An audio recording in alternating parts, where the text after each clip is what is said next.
Good day po mga katatay. Daddy Rock pong muli ito. At paumanhin po kung bagong account na po itong aking ginagamit. Kasi po yung akin pong lumang account is nahack po.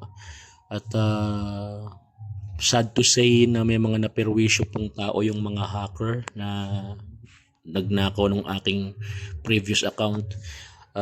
Kinalulungkot ko po ang nangyari at ipagpasa Diyos po natin ang lahat at makakabangon din po tayo. Ikinalulungkot ko po ang nangyari. Hindi ko po ito ginusto. Kaya po ito, gumawa po ako ng bagong account at dito na po ako mag-upload ng mga videos na improvement ng aking hog racing and hog farming. Okay, so move on na po tayo. So as you can see po mga kapatid, we have to move on sa mga nangyari, and as you can see po mga kapatid, ito pong mga inaalagaan kong baboy since June. Pinanganak sila ng May, ngayon po ay August na, sila po ay running to 90 days na po sila. So running 90 days, so wala pa silang 2 buwan, running 90 days pa lang, kasi 1 buwan na kasama ng magulang, 1 buwan bago iwalay, tapos magto 2 months na po sila na nawalay. Ayan, so ayan, makita nyo yan, si Jenny buntis na uli yan. Ayan, so ayos yan kapag pang dispose na yung ating mga biik, meron tayong mga naka-ready na biik na lalabas naman galing kay Jenny. Yan naman yung dati, si Malu at si Bekbek. Ayan, malalaki na rin sila, mga pang-inahin din natin yan in the future. Ayan, mga ilang buwan pwede na silang pasampahan. Siguro pagka-dispose din ng mga biik.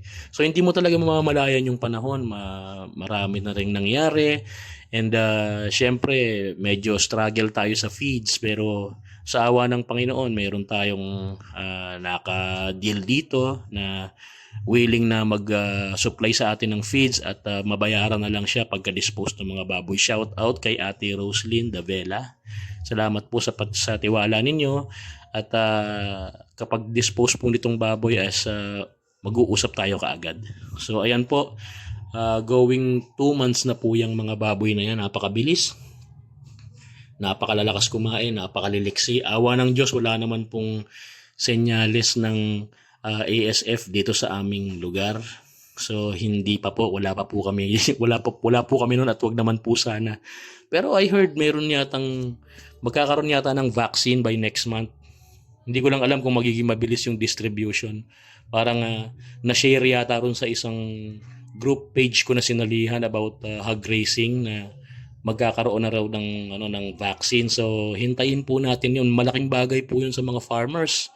Kasi yun pong mga nababalitaan po natin na ASF epidemic, grabe po. Kumbaga sa tao, parang COVID, yung unang kasagsagan, talagang yung mga baboy binabaon ng buhay dahil sa ASF. So hopefully and praying na wala naman po dito.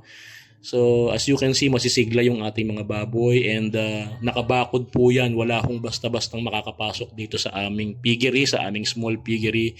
Sinecure ho talaga namin dahil nga syempre as part of biosecurity din, and mayat maya tayo napakadalas po nating mag-sanitize dito sa ating small piggery dahil sa ating pag-iingat. And syempre may mga kapitbahay din po tayo, panay tayo linis para hindi tayo makaperwisyo sa kapitbahay. So mula po ngayon, dito na po kayo mag-abang sa account na ito ng mga uploads tungkol sa hog racing, and God bless you guys.